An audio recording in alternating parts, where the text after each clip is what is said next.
What would you do if the man who destroyed your heart walked into the same restaurant where you work? Maya Johnson had exactly 3 seconds to decide.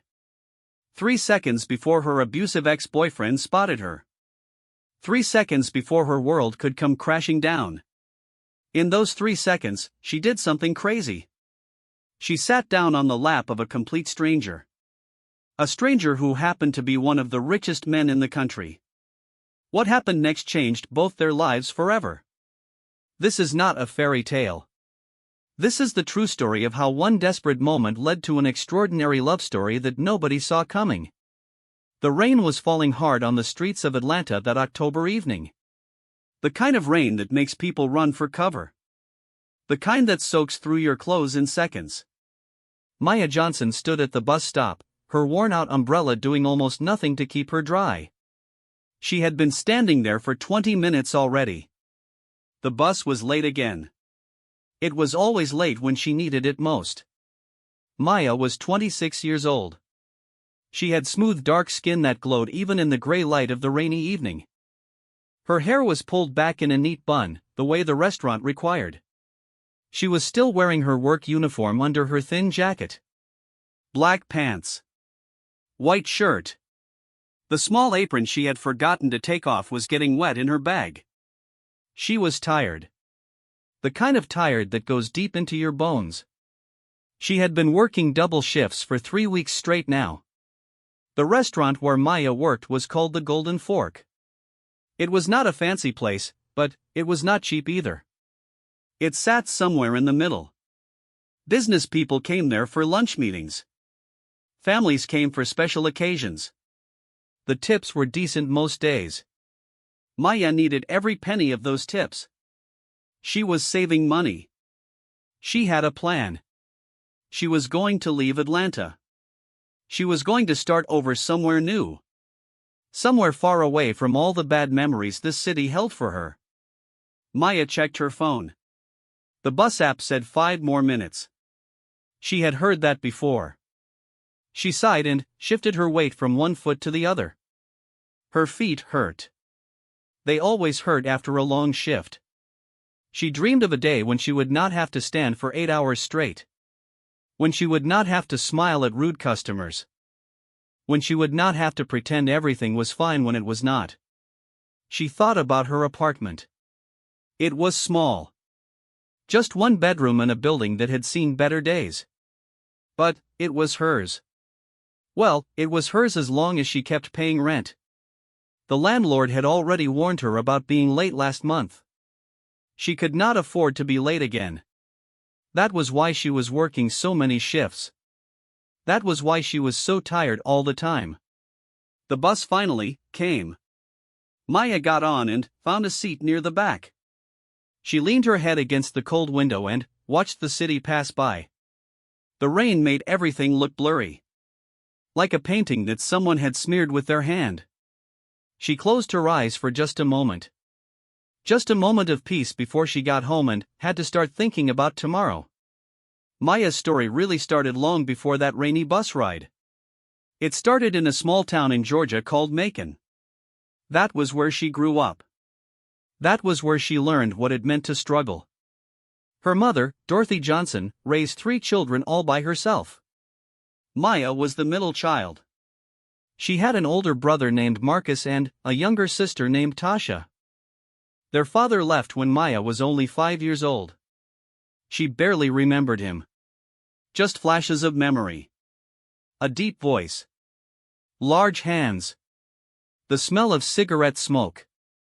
Then, one day he was gone and he never came back. Dorothy worked 2 jobs to keep food on the table. She cleaned houses during the day. She worked at a gas station at night. Maya remembered waiting up for her mother to come home. Remembered the way her mother's feet would drag on the floor because she was so tired. But Dorothy never complained.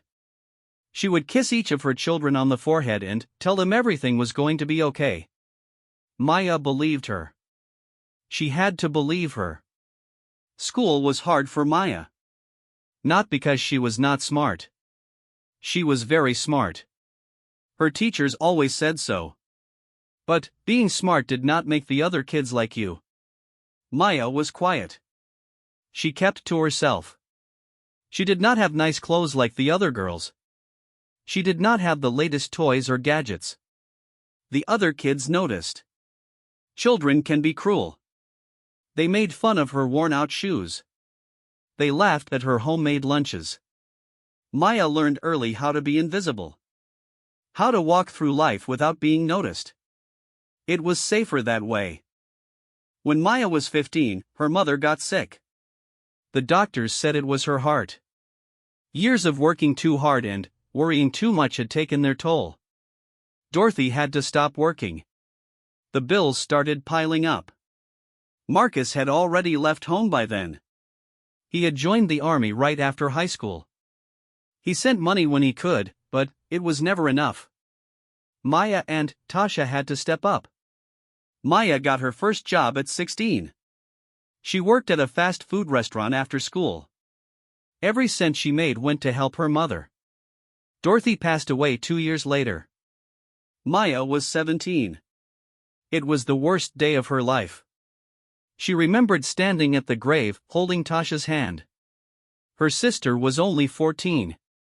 Marcus had come home for the funeral, but he had to leave again soon after. Maya was left to take care of everything. She had to be strong for Tasha. She had to grow up fast. There was no time for grief. There was no time for tears. There was only survival. Maya finished high school somehow. She wanted to go to college. She had dreams of becoming a nurse. She wanted to help people the way she wished someone had helped her mother. But college cost money. Money she did not have. So Maya kept working. She moved from one job to another. She worked at diners. She worked at retail stores. She worked wherever would hire her. Tasha finished high school too and got a scholarship to a college in Florida. Maya was so proud of her. At least one of them was going to make something of herself. At 22, Maya moved to Atlanta. She thought a bigger city would mean better opportunities. She thought she could save enough money to eventually go to nursing school. The city was overwhelming at first. So many people. So much noise. But Maya adapted. She found a job at the Golden Fork. She found her little apartment. She started to build a life for herself. That was when she met Darnell. Darnell Williams was handsome. Everyone said so. He had a smile that could light up a room. He had smooth talk and confident swagger. He worked at a car dealership. He always dressed nice. He drove a nice car. He told Maya she was beautiful. He told her she deserved better than waiting tables. He made her feel special. After years of feeling invisible, of being overlooked and ignored, someone finally saw her. Someone finally wanted her. They started dating. At first, everything was perfect. Darnell took her to nice restaurants. He bought her flowers. He told her he loved her. Maya fell hard. She had never been in love before. She did not know what real love was supposed to look like. She thought this was it. She thought she had finally found her happy ending. The first time Darnell hit her, he apologized immediately. He cried. He said he did not know what came over him. He promised it would never happen again. Maya believed him. She wanted to believe him. She had invested so much in this relationship. She did not want to admit that she had made a mistake. So she forgave him. But it did happen again. And again. And again. The hitting became regular. Sometimes it was a slap. Sometimes it was a punch. Sometimes he would grab her so hard he left bruises on her arms. Maya learned to cover the bruises with makeup. She learned to make excuses. She walked into a door. She fell down the stairs. She was clumsy. Nobody asked too many questions. Nobody wanted to get involved. The hitting was not the worst part. The worst part was the words. Darnell knew how to hurt her with words even better than with his fists. He told her she was worthless. He told her nobody else would ever want her. He told her she should be grateful that he put up with her. He made her believe that she was nothing without him. That she deserved every bad thing that happened to her. Maya started to believe it. She moved in with him after a year of dating. That was when things got really bad. She had no escape now. He controlled everything. He controlled the money. He controlled who she could talk to. He controlled when she could leave the house. He went through her phone. He accused her of cheating even though she was not. The jealousy was insane. If she smiled at a customer at work, she would pay for it later. If she was 5 minutes late coming home, she would pay for it. Her life became a prison. Maya wanted to leave. She thought about it every day. But where would she go? She had no money. Darnell made sure of that. She had no family in Atlanta. Her brother was stationed overseas. Her sister was in Florida, struggling with her own life. Maya felt completely alone. She felt trapped. She felt like there was no way out. The day she finally left was the day Darnell almost killed her. He had been drinking. He was always worse when he drank. She could not even remember what started the fight. It did not matter anyway. Any small thing could set him off. This time, he did not just hit her. He grabbed her by the throat. He lifted her off the ground. She could not breathe. She looked into his eyes and saw nothing but rage. She really thought she was going to die. She thought this was how her story would end. But something happened. Something inside her snapped. Some survival instinct kicked in. She kicked him as hard as she could. He let go and she fell to the floor gasping for air. She did not think. She just ran. She grabbed her purse and she ran out of the apartment. She ran down the stairs. She ran out into the street. She kept running until she could not run anymore. That night, Maya slept in a shelter for domestic violence victims. It was the first night of her new life. A counselor there helped her understand that what had happened to her was not her fault. That she was not worthless. That she deserved so much better. Slowly, Maya started to believe it. She started to rebuild herself piece by piece. That was 2 years ago. 2 years since she left Darnell. 2 years of healing. 2 years of working hard and saving money. 2 years of looking over her shoulder, always afraid he would find her. She had moved to a different part of the city. She had changed her phone number. She had deleted all her social media. She did everything she could to disappear. And, for 2 years, it worked. She did not see him. She did not hear from him. She started to think maybe she was finally safe. Maya got off the bus and walked the 2 blocks to her apartment building. The rain had slowed to a drizzle now. She climbed the 3 flights of stairs to her door. Her apartment was small but clean. She had decorated it with things from thrift stores. A colorful blanket on the couch. Some fake flowers in a vase. A few pictures of her mother and sister on the wall. It was not much, but it was home. She took a shower and changed into comfortable clothes. She made herself some instant noodles because that was all she had energy to cook. She turned on the television for background noise. She thought about tomorrow. Another double shift. She was covering for a coworker who had called in sick. The extra money would be good. The exhaustion would not. Maya fell asleep on the couch with the television still on. She dreamed about her mother. In the dream, Dorothy was young and healthy. She was laughing. She was telling Maya that everything was going to be okay. Maya wanted to stay in that dream forever. But dreams never last. They never do. The next morning came too soon.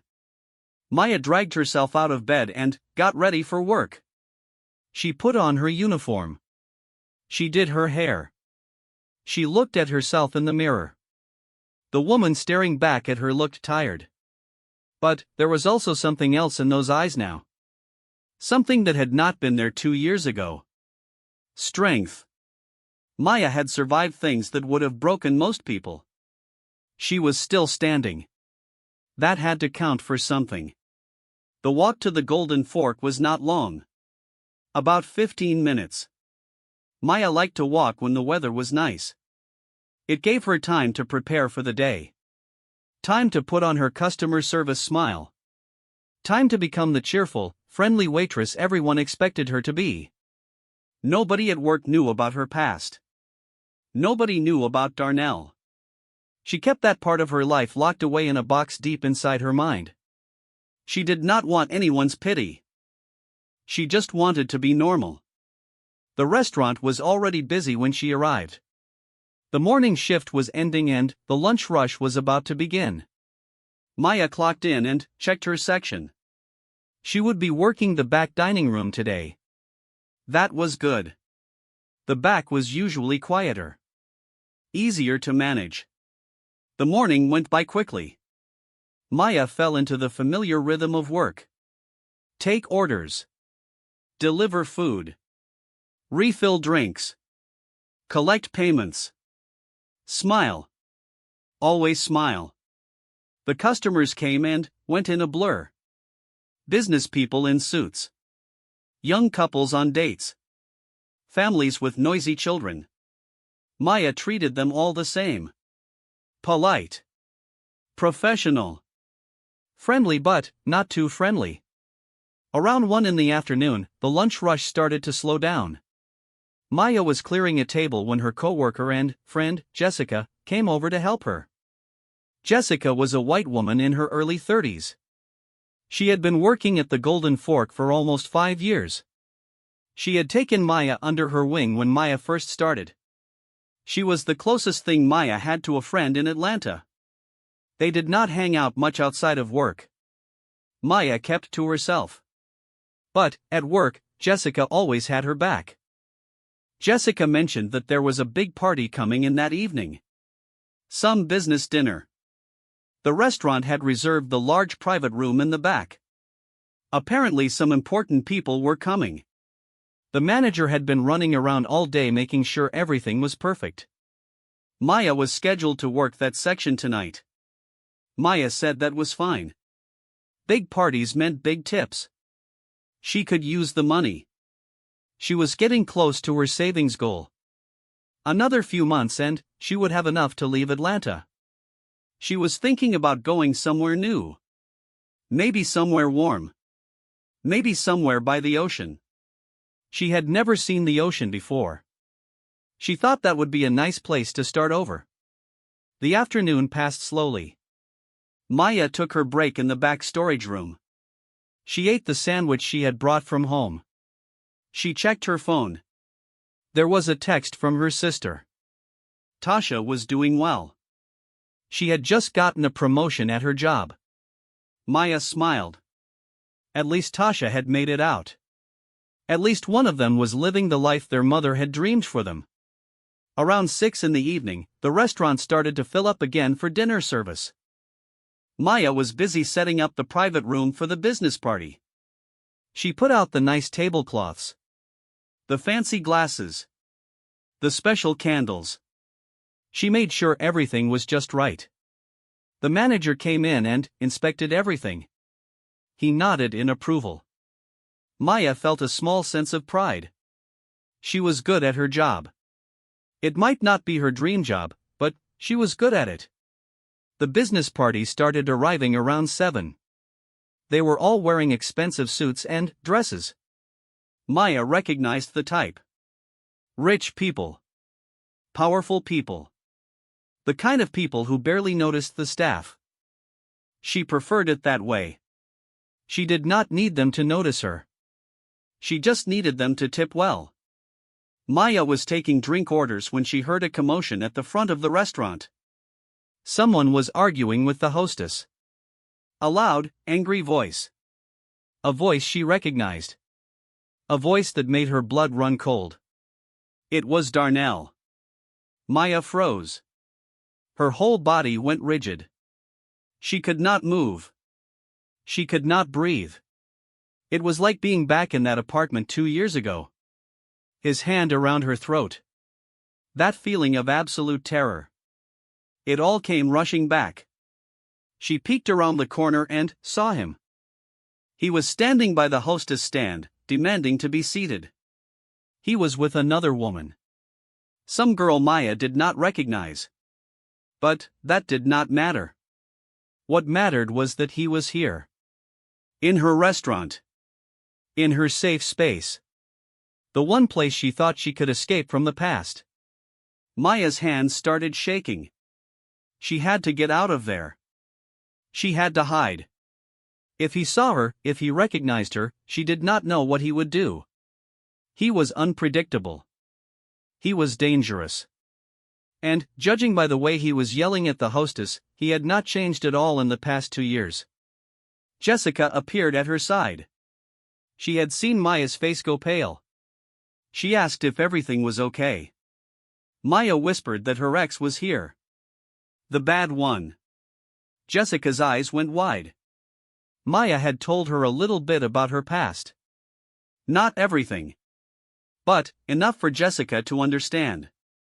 She said she would try to get Maya moved to a different section. But before Jessica could do anything, the hostess started leading Darnell and his date toward the back dining room. Toward Maya's section. Of course. Of course this would happen. Maya's luck had never been good. Why would it start now? Maya looked around desperately. She needed to hide. She needed to get away. But where could she go? The only way out was past the hostess station. Past Darnell. She was trapped. The business party in the private room was in full swing. Maya could hear them laughing and talking through the door. She looked at the door. Maybe she could hide in there until Darnell left. But that was crazy. She was supposed to be serving them. She could not just disappear. Then, she noticed something. Or rather, someone. A man was standing just outside the private room, looking at his phone. He was tall. Very tall. Over 6 feet. He had light brown skin and a well-trimmed beard. He was wearing a suit that looked like it cost more than Maya's entire apartment. He was clearly part of the business party. He had stepped out, probably to take a call. Maya did not know what made her do it. Maybe it was panic. Maybe it was desperation. Maybe it was some crazy survival instinct kicking in again. But, as she saw Darnell getting closer, as she saw him about to turn the corner and spot her, she did the only thing she could think of. She walked straight up to the stranger, sat down on his lap, and wrapped her arms around his neck. The man looked up from his phone in complete shock. His eyes went wide. His mouth opened like he was about to say something. But, before he could speak, Maya leaned in close and whispered. She begged him to please just go along with this. She promised to explain later. She said her ex was coming and he could not see her alone. The man's expression changed. Something shifted in his eyes. He looked at her face. Really looked. He must have seen the fear there. He must have seen the desperation. Because instead of pushing her away, instead of making a scene, he did something unexpected. He put one arm around her waist. He used his other hand to gently turn her face toward his. He leaned in close to her ear and whispered back. He told her to just act natural. He said he would not let anyone harm her. And, in that moment, Maya knew. She did not know how she knew, but she knew. This stranger, this man she had never met before, was going to change her life. She just did not know how much. Maya could feel her heart pounding so hard she thought the stranger might actually hear it. She was sitting on this man's lap like she had known him for years. Like it was the most natural thing in the world. But, inside, she was falling apart. Every cell in her body was screaming at her to run. But, she could not run. Not yet. Not with Darnell so close. The stranger's arm felt warm and steady around her waist. He smelled like expensive cologne. Something subtle and clean. He held her with a gentleness that surprised her. She had expected him to be stiff or uncomfortable. Instead, he seemed calm. Completely in control of the situation. Like strange women jumped onto his lap every day. Darnell walked past them. Maya turned her face into the stranger's shoulder, hiding herself. She could hear Darnell's voice as he passed. He was still complaining about something. He was always complaining. Always angry about something or someone. The woman with him was giggling at whatever he said. Maya felt sick. She held her breath as Darnell and his date were seated at a table across the room. Far enough that he might not see her clearly. But close enough that she could not just walk away. If she got up now, if she moved, he might notice. He had always been observant when it came to her. He had always been watching. The stranger leaned close to her ear again. He said that from what he could see, that man was sitting with his back partially toward them. He asked if she wanted to stay like this for a moment or if there was somewhere else she could go. His voice was deep and calm. Soothing almost. Maya realized she was still shaking. She took a deep breath and tried to steady herself. She whispered that she was sorry. She said she did not know what came over her. She started to get up, but he gently kept his arm around her waist. He told her not to apologize. He said it was clear she was scared and that whatever she was running from must be serious. He asked if there was someone he could call for her. A manager maybe, or the police. Maya shook her head quickly. She explained that she could not call the police. She said Darnell had never actually been arrested. She had never pressed charges. She told the stranger it was complicated. She could hear how weak that sounded even as she said it. She had heard herself make the same excuses so many times before. The stranger nodded like he understood. He asked what her name was. She told him it was Maya. He said that was a beautiful name. He introduced himself as Marcus. Marcus Thompson. Maya almost laughed. Her brother's name was Marcus too. She told him that and he smiled. It was a nice smile. Warm and genuine. For a moment, she almost forgot about Darnell sitting across the room. Almost. Marcus asked if Maya worked here. She remembered that she was still in her uniform. She was probably about to lose her job for sitting on a customer's lap. But somehow that seemed like the least of her problems right now. She told him yes, she was a waitress there. She was supposed to be working his party actually. She apologized again for being so unprofessional. Marcus waved off her apology. He said she had nothing to be sorry for. He said he had been to a lot of boring business dinners in his life. This was easily the most interesting start to one. He was trying to make her laugh. It worked, a little. A small smile crept onto her face despite everything. The door to the private room opened and a woman in an elegant red dress stepped out. She was looking around for something. Her eyes landed on Marcus and then moved to Maya sitting on his lap. Her eyebrows went up in surprise. She asked Marcus what was going on. Her voice was curious but not unkind. Marcus said he had made a new friend. His tone was casual, like this was completely normal. He said she was going to join them for dinner if that was all right. Maya started to protest. She could not join their dinner. She was an employee. She was supposed to be working. But Marcus squeezed her waist gently in a way that said, "Trust me." The woman in the red dress looked at Maya for a long moment. Then, she smiled. She said any friend of Marcus was welcome at the table. She introduced herself as Victoria. She said she was Marcus's sister. Victoria went back inside the private room. Maya turned to look at Marcus in disbelief. She asked him what he thought he was doing. She said she could not go in there. She would get fired. Marcus reached into his pocket and pulled out his phone. He said to give him 1 minute. He texted something quickly. Then, he put the phone away.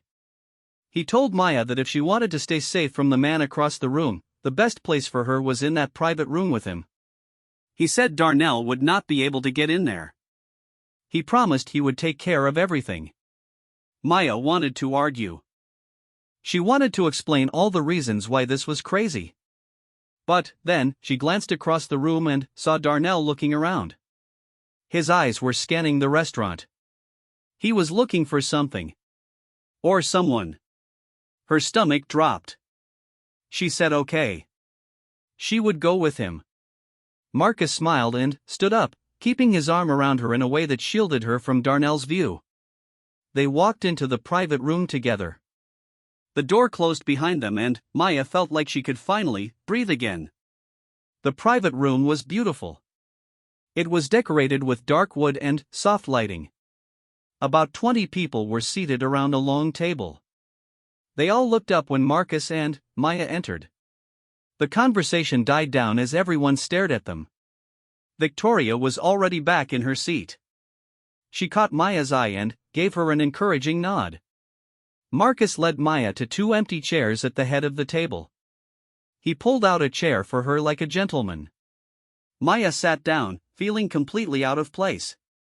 She was still wearing her waitress uniform. Everyone else was dressed like they owned half the city. Marcus sat down next to her and addressed the room.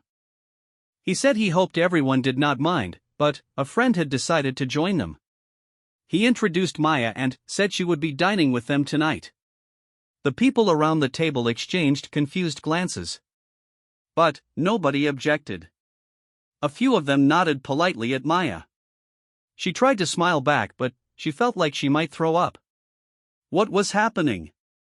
Why was this stranger being so kind to her? What did he want from her? A server came in with menus. Not Maya's usual co-worker, but someone from a different section. The server did a double take when she saw Maya sitting at the table. Maya just shook her head slightly, hoping the girl would not say anything. The server seemed to understand. She handed out menus without comment. Marcus leaned over and whispered to Maya. He asked if she was okay. Maya nodded, even though she was not okay at all. She was confused and scared and out of her element. But she was also safe. For the first time since she saw Darnell walk into the restaurant, she felt safe. Across the table, a man in his 60s with gray hair and sharp eyes was studying Maya. He asked if Maya was from Atlanta. His voice was not unfriendly, but it was not warm either. He was assessing her. Maya said yes, she lived in Atlanta. She had been here for about 4 years. The man nodded. He introduced himself as Richard Thompson. He said he was Marcus's father. He asked Maya what line of work she was in. Maya felt her face get hot. She did not want to admit she was a waitress. Not to these people who clearly had more money than she would ever see in her lifetime. But she also would not lie. She said she worked in the restaurant industry. She said she was in customer service. Richard raised an eyebrow. He seemed like he was about to ask more questions, but Marcus interrupted. He said Maya was being modest. He said she was an entrepreneur working on her own business. He gave his father a look that clearly said drop it. Richard leaned back in his chair and did not ask any more questions. But Maya could feel his eyes on her throughout the meal. She knew he did not believe Marcus. She knew he was wondering what his son was up to. She was wondering the same thing. The dinner was surreal.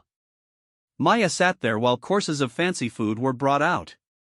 Food she could never afford on her own. She barely tasted any of it. She was too nervous. Too aware of how much she did not belong here. But Marcus kept checking on her throughout the meal. He would lean over and explain what each dish was. He would refill her water glass before it was empty. He made small talk with her between conversations with other guests. He treated her like she was supposed to be there. Like she was someone important. Victoria, Marcus's sister, was seated nearby. She made an effort to include Maya in conversation. She asked about Maya's family, her hobbies, her life. Maya answered carefully, not giving away too much. She could tell Victoria was trying to figure her out. But Victoria was also genuinely nice about it. There was no judgment in her questions. Just curiosity. As the evening went on, Maya learned more about the Thompson family. They owned Thompson Industries, one of the biggest investment firms in the Southeast. Richard Thompson had started the company 40 years ago with nothing but a small loan and a lot of determination. Now they managed billions of dollars in assets. Marcus was the CEO. Victoria handled their philanthropic efforts. They were the kind of family Maya had only ever read about in magazines. Maya could not understand why Marcus was helping her. Men like him did not help women like her. At least, that had been her experience. In her world, nothing came for free. Everyone wanted something. So what did Marcus want? She kept waiting for the other shoe to drop. For him to ask for something in return. But he never did. Near the end of the meal, Maya excused herself to use the restroom. She needed a moment alone. A moment to think. She slipped out of the private room and made her way down the hallway. She was almost to the restroom when she heard a voice behind her. It said, "Hello, Maya. Long time no see." Her blood turned to ice. She knew that voice. She would know it anywhere. She turned around slowly. Darnell was standing there. He was blocking the hallway. His date was nowhere in sight. He must have seen Maya leave the room. He must have been waiting for this moment. He asked if she thought she could hide from him forever. He said he had been looking for her for 2 years. He said she thought she was so smart, changing her number, moving across town. But she was not as smart as she thought. He said he would always find her. Maya's whole body was trembling. She wanted to scream, but no sound would come out. She wanted to run, but her legs would not move. It was like her worst nightmare was happening right in front of her and she was helpless to stop it. Darnell stepped closer. He said she was looking good. He said she had lost weight. He asked if she had missed him. Because he had missed her. Every single day. Maya found her voice. She told him to stay away from her. She said she would call the police. Darnell laughed. It was an ugly sound. He asked what the police were going to do. He said he had not done anything. He was just saying hello to an old friend. He said she was being dramatic, as always. He reached out like he was going to touch her face. Maya flinched away. A voice came from behind Darnell. The voice said he thought the lady asked you to leave her alone. Darnell turned around. Marcus was standing there. He had followed Maya. He must have seen her leave and gotten worried. He was taller than Darnell by several inches. And, while Darnell was muscular, Marcus had a quiet strength about him that made Darnell hesitate. Darnell asked who the hell Marcus was.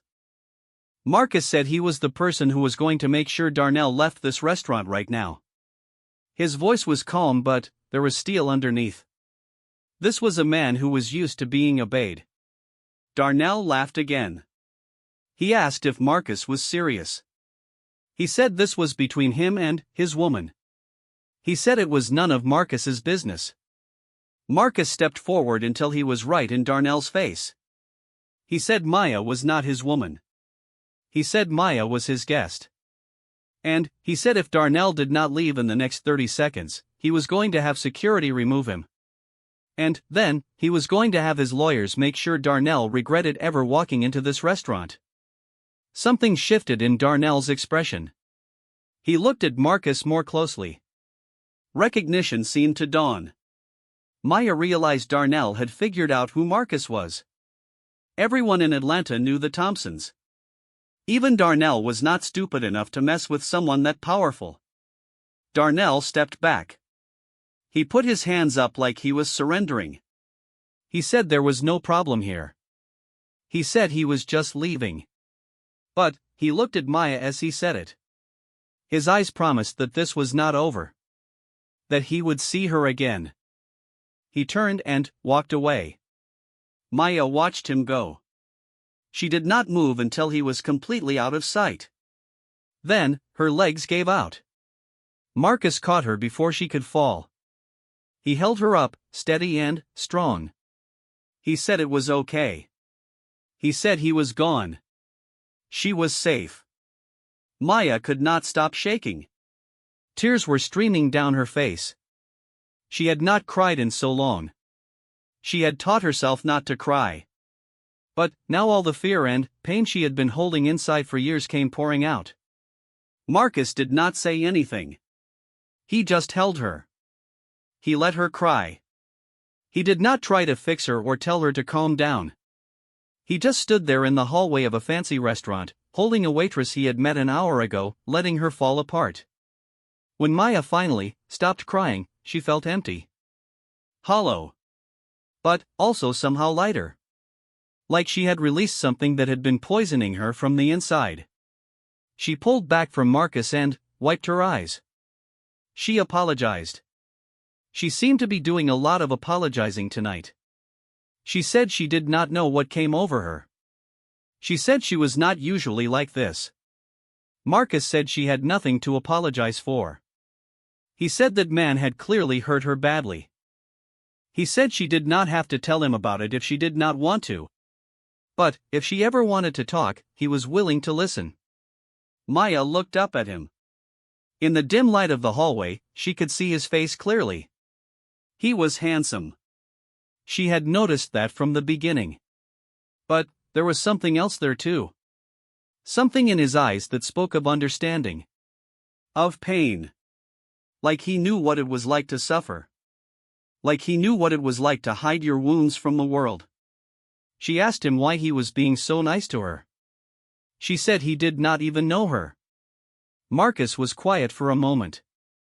Then, he said that when he was younger, someone helped him when he had no one else. He said that person saved his life. And, ever since then, he had tried to pay it forward whenever he could. He said maybe it was his turn to help someone else. Maya did not know what to say to that. So she said nothing. They stood there in the hallway for a long moment, just looking at each other. Something passed between them. Some kind of connection that neither of them could explain. Finally, Marcus asked if she wanted to go back inside. Or if she would rather leave. He said he would do whatever she wanted. He said he could have his driver take her home if she was not comfortable staying. Maya thought about it. She should go home. She should put this crazy night behind her and never look back. That would be the smart thing to do. But, she did not want to be smart. For once in her life, she wanted to do something reckless. Something unexpected. She wanted to see where this night would lead. She said she would stay. If he did not mind, she wanted to stay. Marcus smiled. That warm, genuine smile that made her feel like everything might actually be okay. He offered her his arm like a gentleman from an old movie. She took it. They walked back into the private room together. Some of the guests looked at them curiously, but nobody said anything. Marcus led her back to her seat. The dessert course was being served. Fancy little cakes and pastries that looked almost too pretty to eat. Maya picked up her fork and took a bite. It was delicious. Maybe the best thing she had ever tasted. She looked at Marcus and found him watching her with a small smile on his face. She smiled back. For the first time in a very long time, Maya felt hopeful. She did not know what tomorrow would bring. She did not know if Darnell would come back. She did not know if this strange connection with Marcus meant anything at all. But, in that moment, sitting in a fancy private room eating expensive dessert next to a billionaire who had saved her from her worst nightmare, Maya felt something she had not felt in years. She felt like maybe, just maybe, things were going to be okay. The dinner ended around 10 that night. Guests started saying their goodbyes and gathering their things. Maya was not sure what she was supposed to do. She was still in her uniform. Her shift had technically ended hours ago. She was probably in huge trouble with her manager. Marcus seemed to sense her uncertainty. He asked if she had a way to get home. Maya said she usually took the bus. Her apartment was not too far. She would be fine. Marcus shook his head. He said it was too late for the bus. He said he would have his driver take her. She started to protest, but he was already pulling out his phone and sending a text. Victoria came over to say goodbye. She gave Maya a hug like they were old friends. She said it was lovely to meet her. She told Maya to call her sometime. Maybe they could get coffee. She actually seemed sincere about it. Richard Thompson, Marcus's father, approached next. He shook Maya's hand formally. He did not say much. But, before he walked away, he told Marcus not to stay out too late. Something in his tone suggested he had concerns about his son's new friend. But, he did not voice them. At least not in front of Maya. The private room emptied out until only Maya and Marcus were left. And, suddenly, Maya felt nervous again. All night she had been running on adrenaline. Now that the danger was past, now that she had time to think, she realized how crazy this all was. She had literally thrown herself at a stranger. She had crashed a private dinner. She had cried in front of people she did not know. What was wrong with her? Marcus must have noticed her expression change. He asked what she was thinking about. Maya said she was thinking about how insane this night had been. She said she still could not believe any of it happened. She said she was probably going to wake up tomorrow and realize it was all a dream. Marcus laughed softly. He said it felt pretty real to him. He said he had never had a beautiful woman jump onto his lap before. It was definitely a first. Maya felt her cheeks get hot. He had called her beautiful. She did not know how to respond to that. Marcus's phone buzzed. He checked it and said the car was outside. He asked if she was ready to go. They walked out of the restaurant together. Maya kept her head down, just in case Darnell was still somewhere nearby. But the restaurant seemed quiet. Most of the diners had left. The staff was cleaning up. A sleek black car was waiting outside. It was nicer than any car Maya had ever been in. The driver, an older man in a suit, got out and opened the back door for them. Marcus helped Maya into the car before getting in himself. Maya gave the driver her address. As the car pulled away from the restaurant, she looked out the window at the city lights passing by. Atlanta at night could be beautiful sometimes. The way the buildings lit up against the dark sky. She had never really appreciated it before. She had always been too busy surviving to notice. Marcus was quiet beside her. But it was not an uncomfortable silence. It was peaceful. Easy. Like they had known each other for years instead of hours. Maya finally asked him something she had been wondering all night. She asked what the dinner was for. All those people in fancy clothes. It must have been something important. Marcus said it was a board meeting of sorts. Thompson Industries was about to launch a new initiative. A program to help underprivileged entrepreneurs start their own businesses. The dinner was to get buy-in from key investors and partners. Maya's ears perked up. She asked about underprivileged entrepreneurs. Marcus nodded. He said they would provide funding, mentorship, and resources to people who had good ideas but lacked the connections or capital to make them happen. He said he had seen too many talented people get left behind just because they were not born into the right circumstances. He wanted to change that. Maya was quiet for a moment. Then, she said that was amazing. She said she wished something like that had existed when she was younger. She said she had always wanted to go to nursing school. But she had never been able to afford it. Marcus turned to look at her. He said it was not too late. He said she was still young.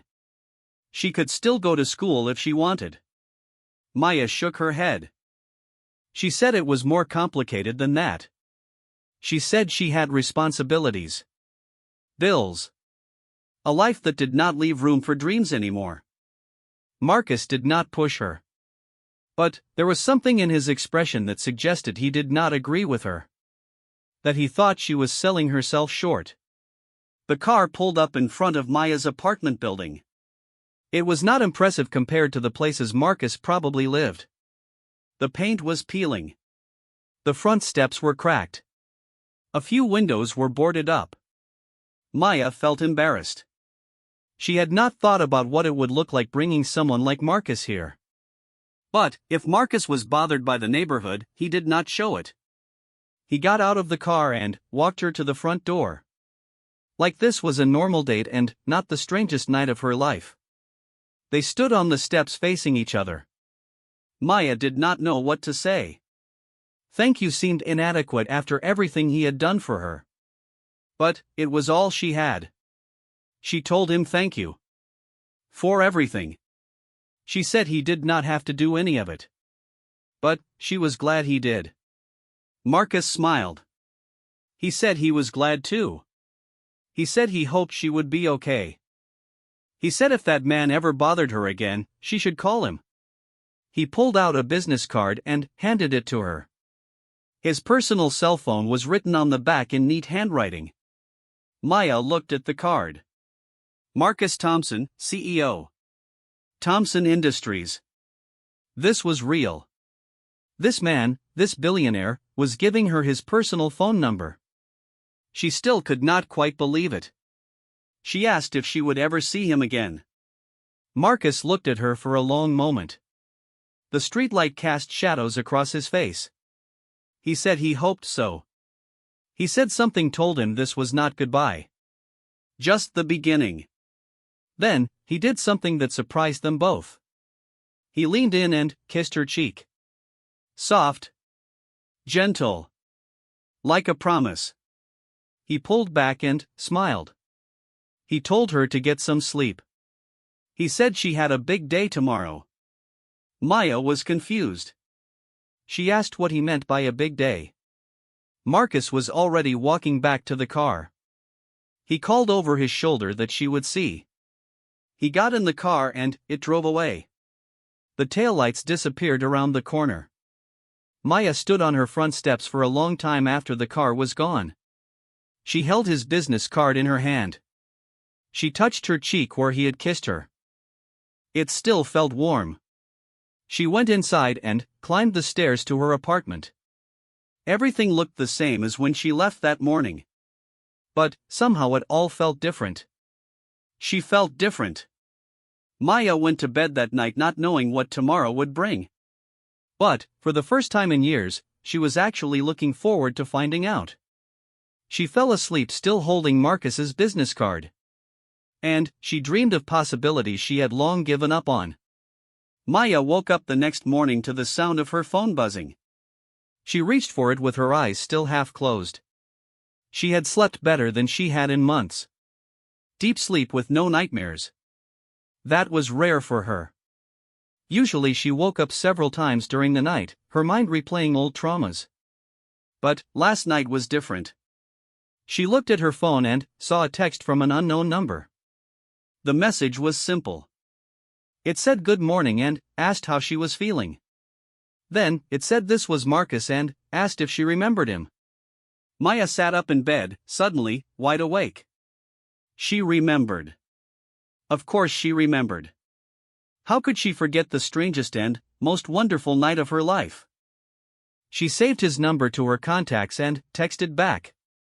She said she was feeling good and asked how he was. His reply came quickly. He said he was doing well. He said he had a question for her but wanted to ask in person. He asked if she was free for breakfast. Maya looked at the clock. It was only 7 in the morning.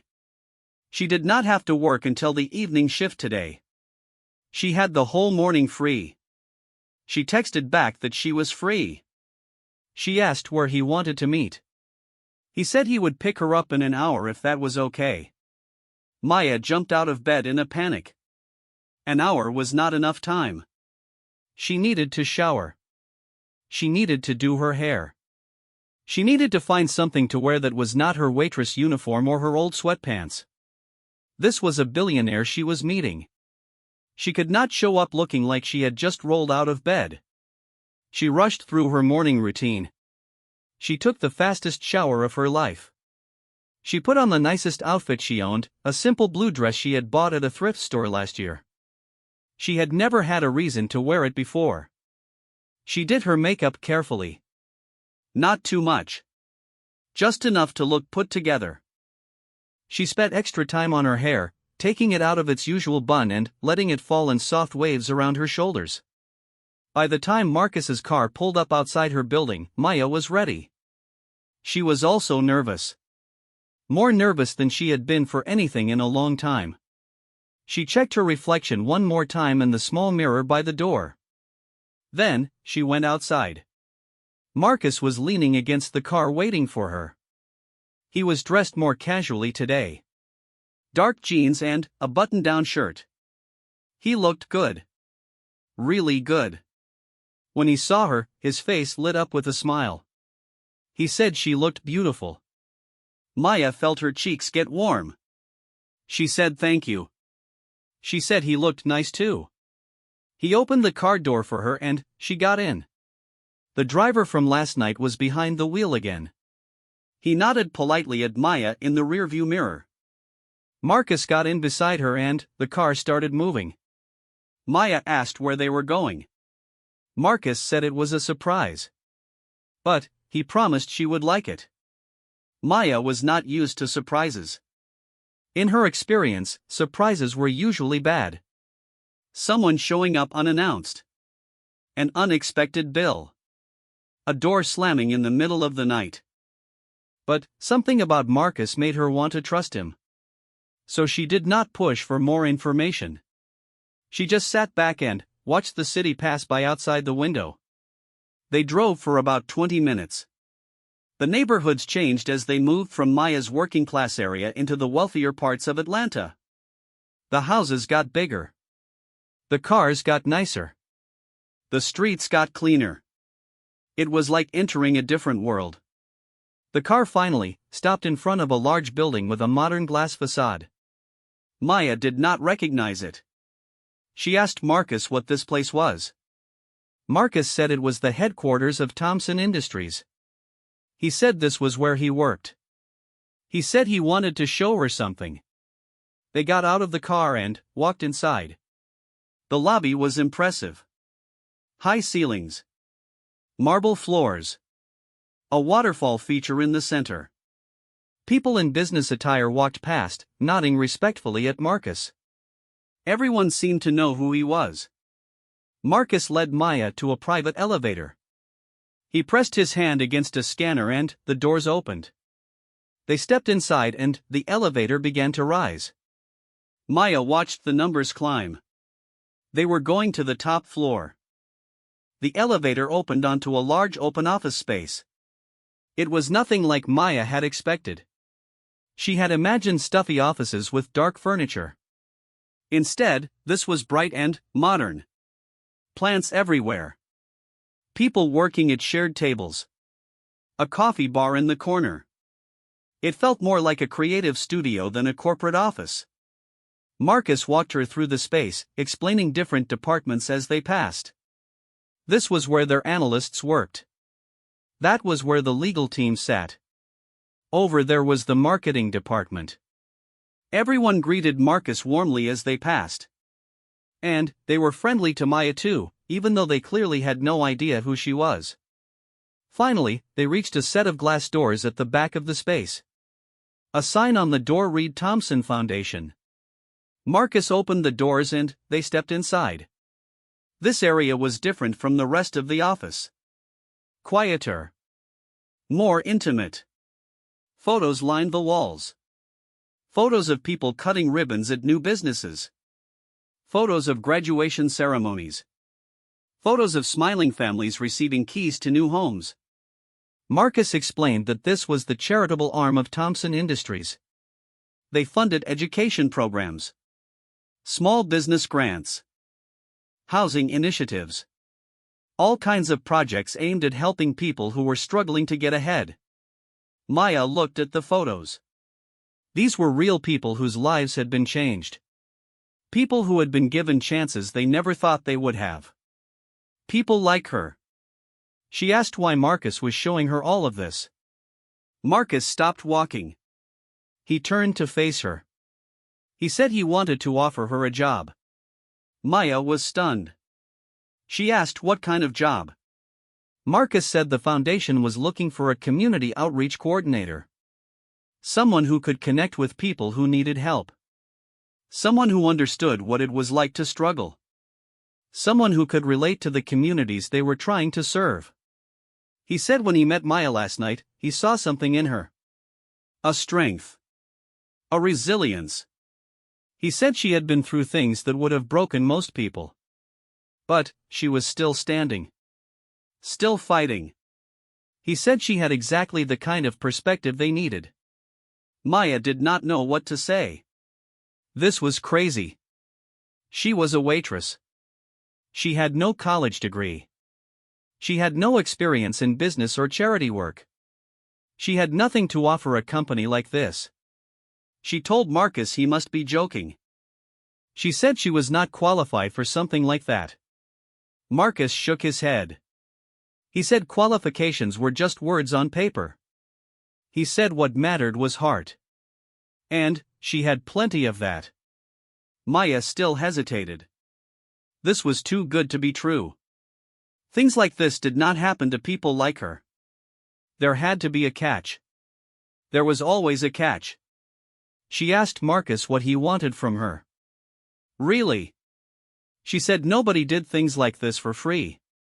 She said there must be something he expected in return. Marcus was quiet for a moment.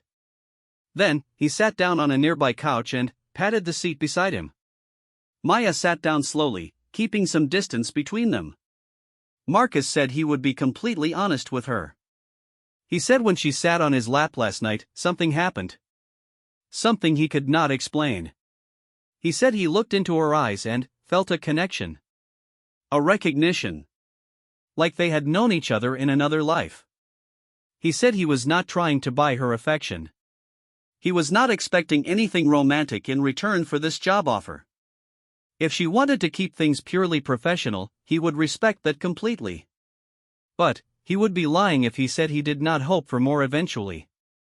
He said he wanted the chance to get to know her. To prove that he was someone worth trusting. Maya listened carefully to every word. She was looking for lies. Looking for the warning signs she had missed with Darnell. But she did not see any. Marcus spoke with such sincerity that it was hard not to believe him. She said she needed time to think about it. This was a lot to process. She could not make a decision like this on the spot. Marcus said he understood completely. He said she could take all the time she needed. The job would be there whenever she was ready.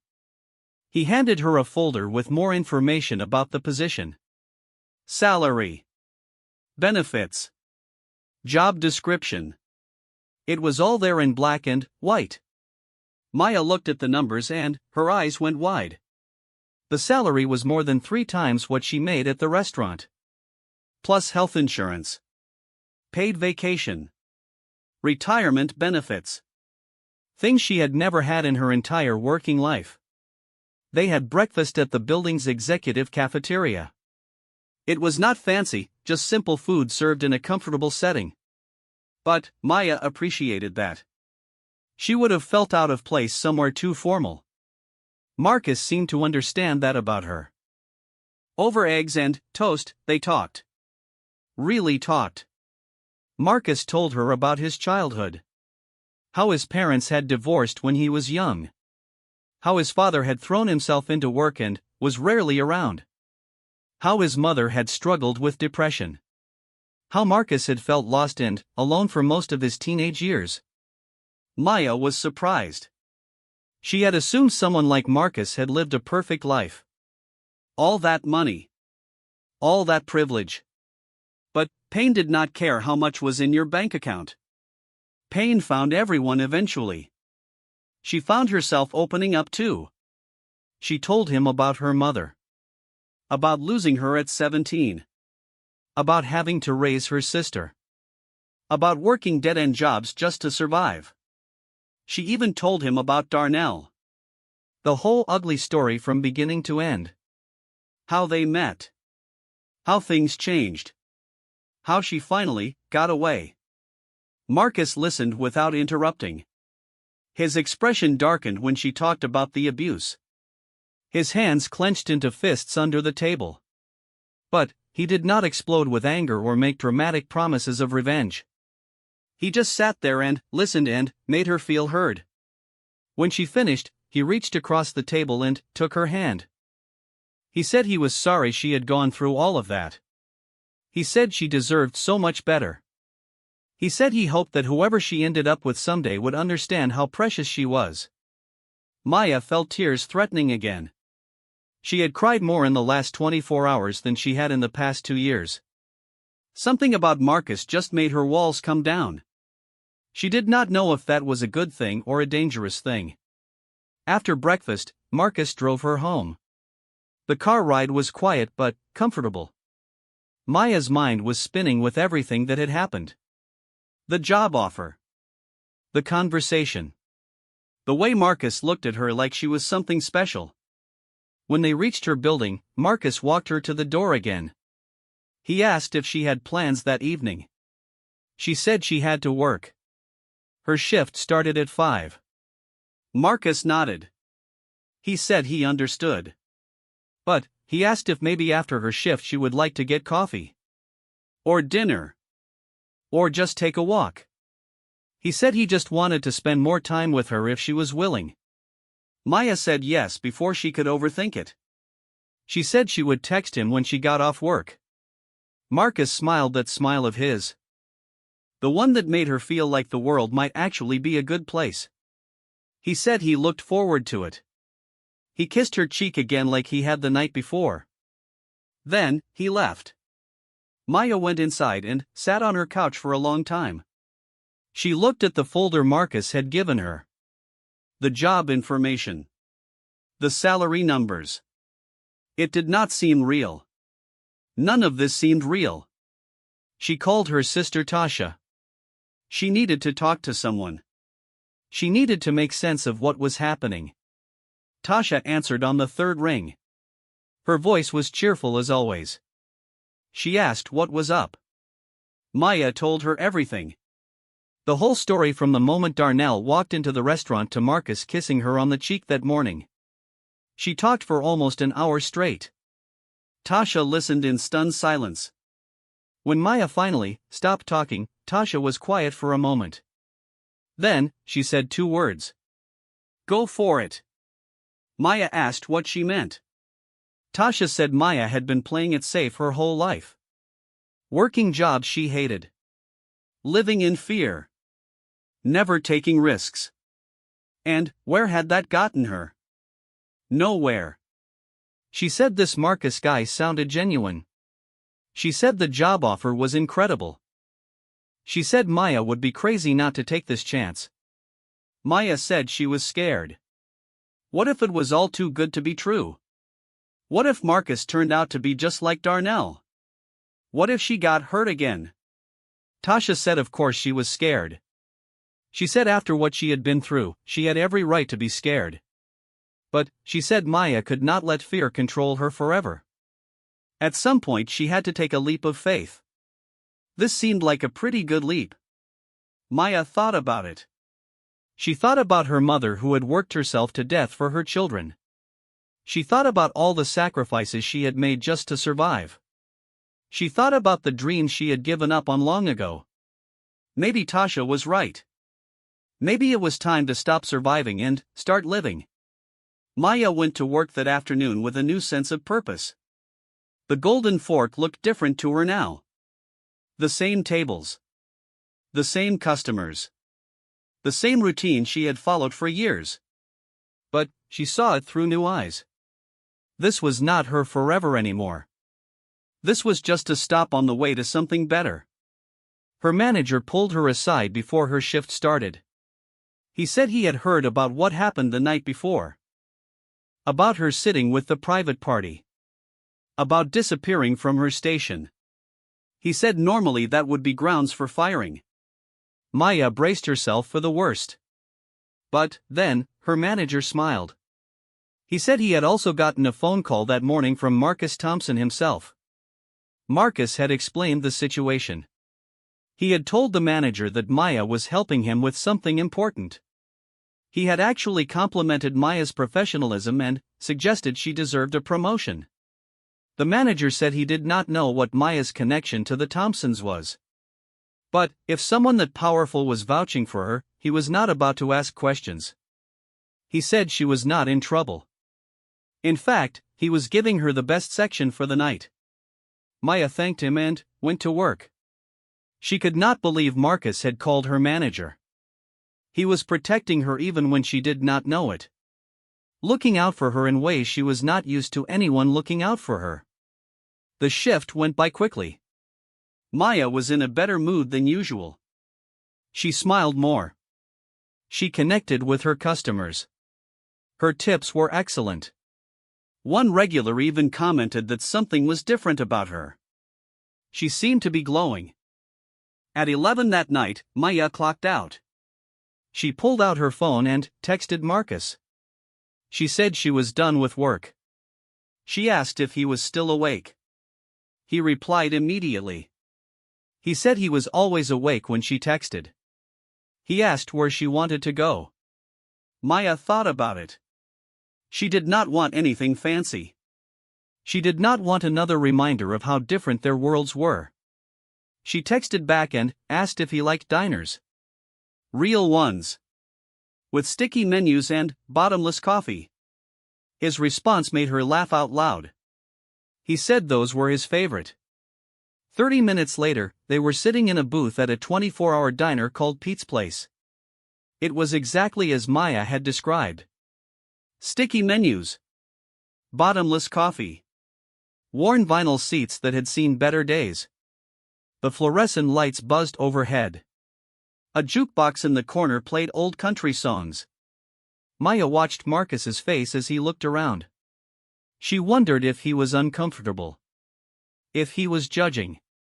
If he was regretting his decision to come here. But Marcus seemed perfectly at ease. He picked up the sticky menu without hesitation. He ordered a burger and fries like it was the most normal thing in the world. When the food came, he ate with genuine enjoyment. No pretense. No performance. Just a man eating diner food. Maya started to relax.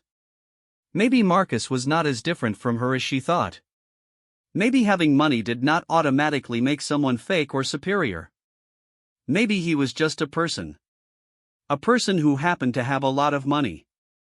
They talked until 2 in the morning. About everything and nothing. About favorite movies and worst fears. About childhood memories and future dreams. Maya learned that Marcus loved old jazz music. That he was terrible at cooking. That he had a secret fear of birds which he found embarrassing. That he donated to animal shelters anonymously because he did not like the publicity. Maya shared things too. Her love of romance novels. Her dream of someday owning a small house with a garden. Her secret talent for drawing that she had never developed because there was never time. Her mother's favorite song which she still could not hear without crying. By the time they left the diner, Maya felt like she had known Marcus for years. The connection between them was undeniable. It was like finding a missing piece of herself she had not known was missing. Marcus drove her home again. This time when they reached her building, he hesitated before getting out of the car. He asked Maya if he could ask her something personal. Maya said yes. He asked if she was scared of what was happening between them. Maya was honest. She said yes. She was terrified. She said she had been hurt so badly before. She said she did not know if she could survive being hurt like that again. Marcus was quiet for a moment. Then, he said something that made her heart stop. He said he was scared too. Maya looked at him in surprise. He said he had been in a relationship before. A few years ago. A woman he thought he loved. She was only with him for his money. When she realized he was not going to just hand over his fortune, she got mean. She spread lies about him in the press. She tried to destroy his reputation. It took years to recover from the damage. Since then, he had not let anyone close. He had not trusted anyone. He had built walls around himself just like Maya had built walls around herself. Meeting her had been the first time in years he had felt those walls coming down. He said he did not want to rush anything. He said he wanted to take things slow. To build trust over time.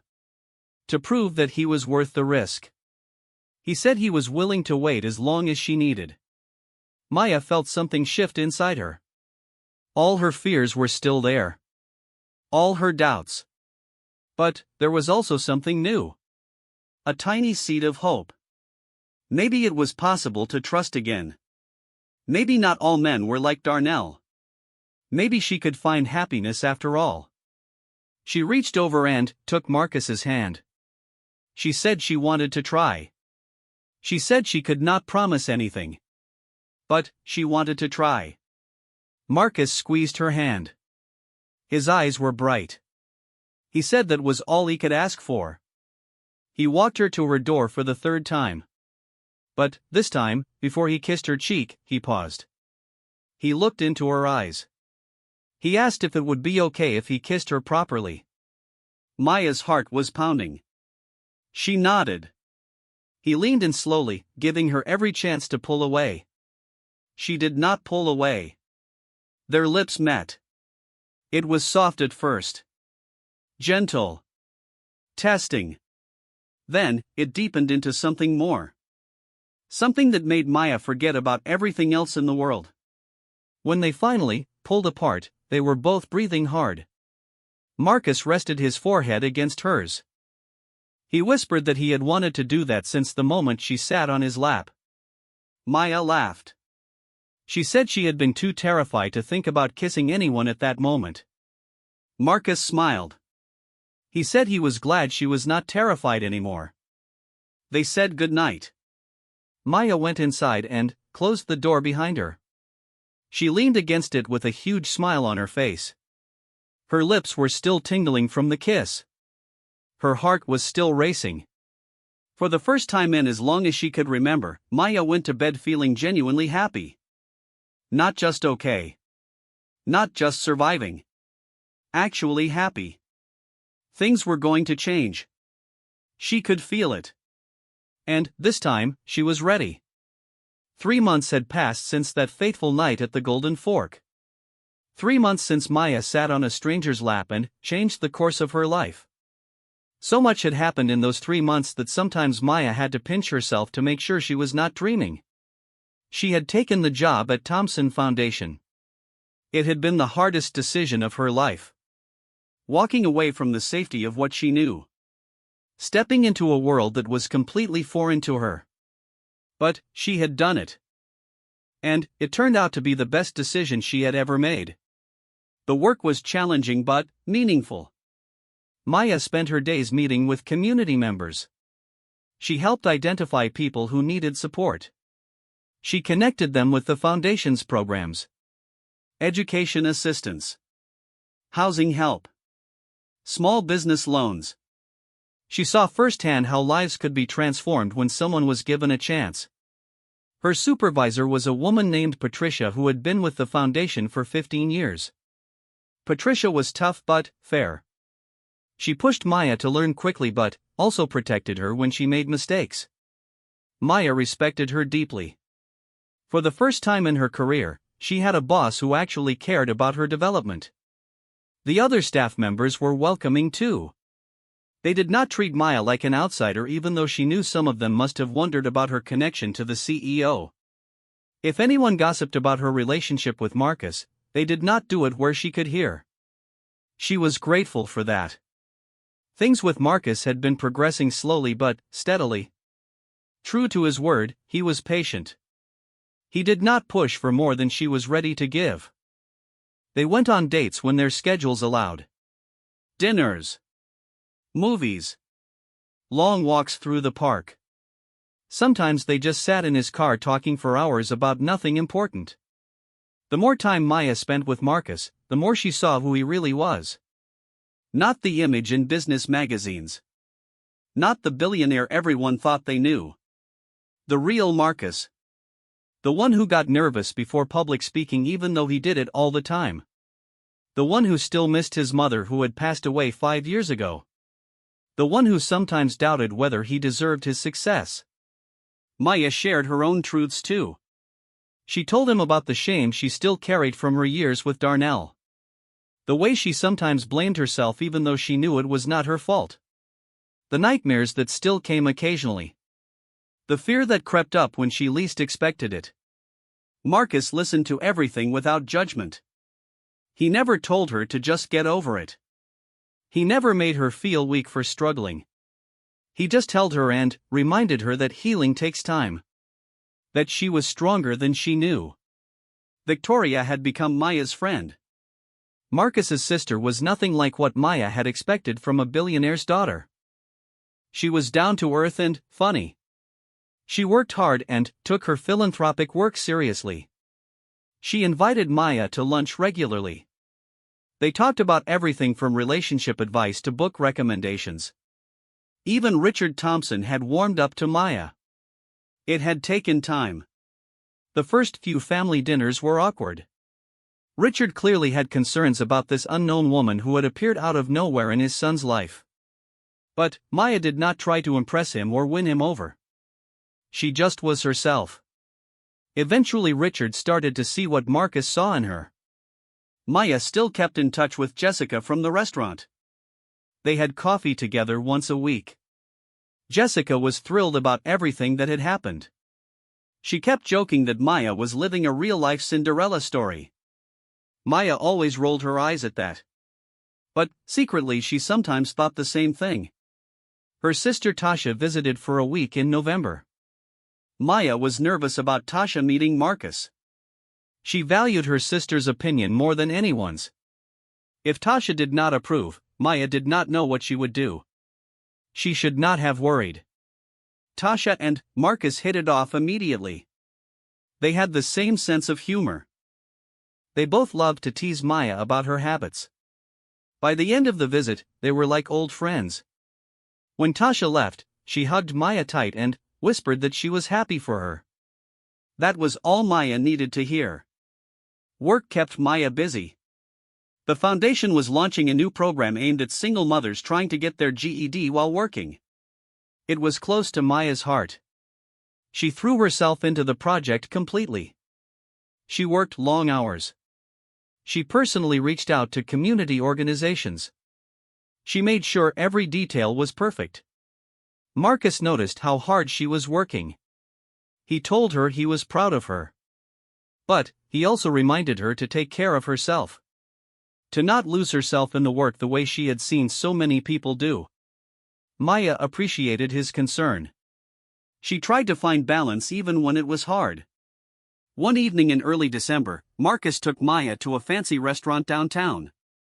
She had been to nice places with him before, but this felt different. He seemed nervous. He kept adjusting his tie. He was talking more than usual. Maya wondered what was going on. After the appetizers arrived, Marcus reached into his pocket and pulled out a small box. Maya's heart nearly stopped. Was he about to propose? They had only been together 3 months. It was way too soon. But, when he opened the box, it was not a ring inside. It was a key. A single silver key on a delicate chain. Marcus explained that he had bought an apartment. Not for himself. For her. It was in a safe building with excellent security. It had a doorman and cameras and all the protection she could want. He said he worried about her living in her current neighborhood. He said he would feel better knowing she was somewhere safe. Maya did not know what to say. It was an incredibly generous gift. Too generous. She started to protest. She said she could not accept something like that. It was too much. Marcus said he knew it was a lot. He said he did not expect her to move in right away if she was not comfortable. He said the apartment was in her name. It belonged to her completely. No strings attached. If they broke up tomorrow, it would still be hers. He just wanted her to have options. To have security. Maya looked at the key in its box. She thought about her current apartment. The peeling paint. The broken elevator. The neighbors who sometimes sold drugs in the hallway. The fear she still felt every time she heard footsteps outside her door. She took the key. Maya moved into the new apartment 2 weeks before Christmas.